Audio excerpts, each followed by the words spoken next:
Hey guys, welcome back to my tiny kitchen, and from what I can see also parts of my messy home office slash gym. Today I will make some refried beans. A friend of mine asked me how I make my refried beans, so I'll show you. It really depends how lazy I am. Refried beans, you can really take a can of black beans, organic preferably, rinse them because if they're in a can that means there's a lot of salt. So rinse them well, strain them, cook them in some fresh water, and just cook them until they're soft. Take a fork or your potato masher, mash them up, you got refried beans. And you just go up from there. You can mix in some garlic before you fry them, and a little bit of oil maybe, or just in water. Onion, here's a red onion. You can put can of tomatoes. What I do sometimes, let's make this super easy. If you really want to make the easiest refried beans, this is what you do. Take a blender or home processor. You add your choice of beans. I'm using black. You could use a can of tomatoes and some spices, but really, if you're in your fridge, I'm sure you have a bottle of some kind of salsa. It doesn't matter what it is, some red salsa. Add salsa to it.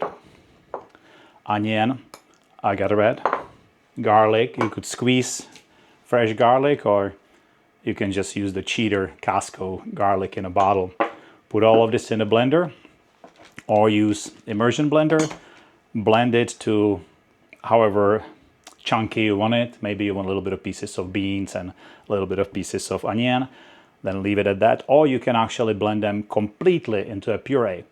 Then you transfer them into a pot, and this is the only time consuming part. On a slow heat, you just keep cooking, stirring it until you get the consistency that you want. You got easy, delicious refried beans. Now I'll make more complicated ones. The other day I was at my friend's Robert shop. That's my buddy, retired Marine, who somehow keeps all my vehicles going and fabricates cool stuff for my Jeep. And he's Mexican. And he always cooks, especially on Fridays, he always cooks in the back of his shop or out on a barbecue. And he was making refried beans. So he swears that in order to be proper Mexican beans, you have to use pintos. And his are really delicious. He just fries up in a lot of oil. And if I'm not there, me being vegan, in a lot of lard. He will fry some onion. And see, here I'm using white onion just to show you that it doesn't matter. Some chile de arbol, which is roasted. And he uses serrano and jalapeno. And that's it. And he fries the onion, the chilies until they're black, adds the beans, adds water, and just cooks it down a little bit, mashes it maybe a little bit with a fork, doesn't use a blender, and that's it. And his beans are really delicious. I am going to make them a little bit more complicated. What I do is I cut up some onion. Actually, let's start making this. I already have add oil. The peppers. Now what he does, that was a lot of peppers. What he does is he leaves the peppers there, and in the end, he mashes them up. I find that every once in a while, especially the jalapeno, if I leave them there and mash them up, they become a little bit sort of stringy, and I don't like that. So we'll just throw the jalapenos in there.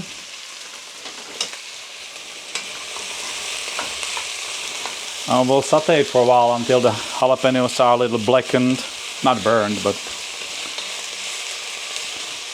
So I'm gonna leave the peppers there even while this is cooking, and then toward the end, before I start blending it, I'll fish them out. Excuse me.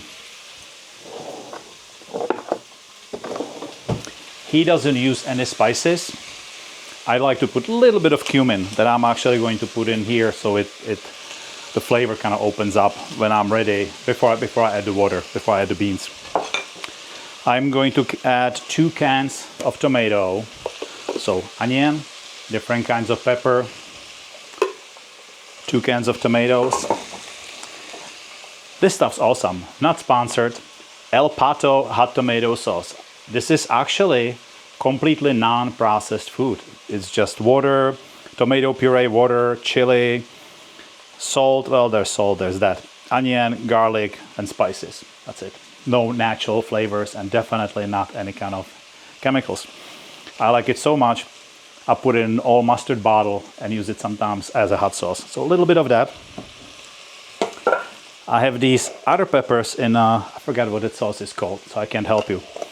But this is for a friend, how to make refried beans. So I won't make it complicated because none of this is necessary. So what I'll do, I'll show you how to make easiest way the beans the way I make them that still come out delicious.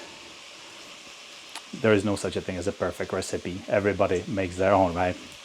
So the way I make it, onion, a little bit of oil, or you can even saute it in water, but I really put a little bit of oil. Like I said, Robert puts, inch. And the onion is becoming translucent. I'm gonna leave it a little longer.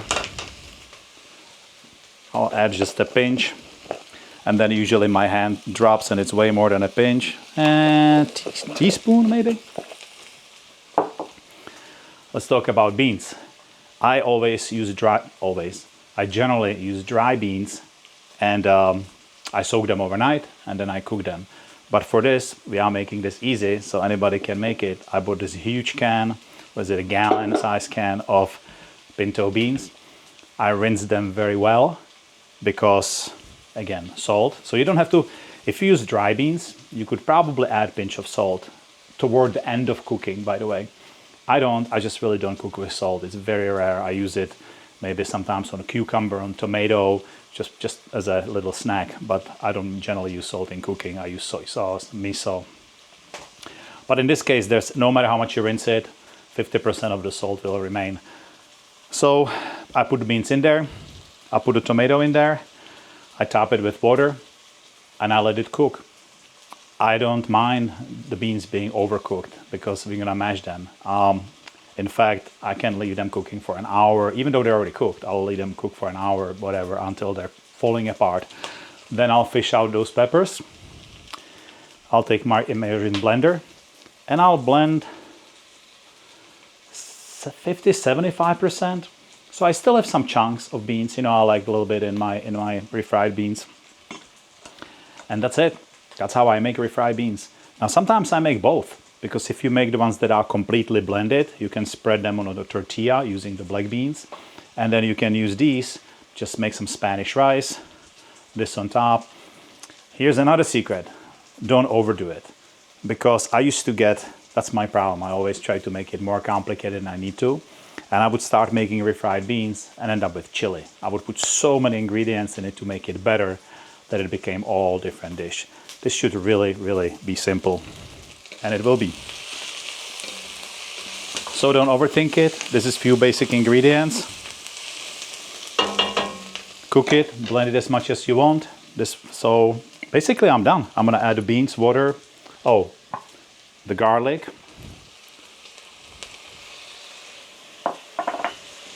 I think that's it. Yeah, I hope I got everything. I hope you can enjoy this. I hope you'll make it. Let me know if you liked it. Even with the burrito, don't overthink it. Make these refried beans alone. They are so good. Put them on a tortilla, maybe shredded cabbage, maybe avocado. You're done. That's what we're gonna have today. My wife cooked yesterday, so it's gonna be Taco Wednesday today. You guys have a great day. Thank you for following, and I'll see you soon. Bye.